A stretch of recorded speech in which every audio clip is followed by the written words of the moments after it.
సమస్త దుర్నీతి నుండి మనలను పవిత్రులనుగా చేయును. 1 యోహాను సువార్త 1:9.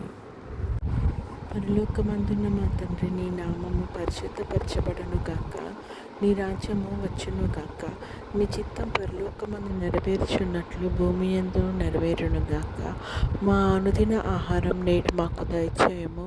ఇతరులు మా ఎడల చేసిన అపరాధములను మేము క్షమించిన ప్రకారము మా అపరాధములను క్షమించుము. మమ్మల్ని శోధనలోకి తేక కీడు నుంచి తప్పించుము. ఎందుకనగా రాజ్యము, శక్తియు, మహిమ నిరంతరం నీవై ఉన్నాయి తండ్రి. ఆమేన్. యెహోవా నిన్ను ఆశీర్వదించి నిన్ను కాపాడునుగాక. యెహోవా నీకు తన సన్నిధిని ప్రకాశింపచేసి నిన్ను కరుణించునుగాక. యెహోవా నీ మీద తన సన్నిధి కాంతి ఉదయింపచేసి నీకు సమాధానం కలుగజేయునుగాక. ఆమేన్.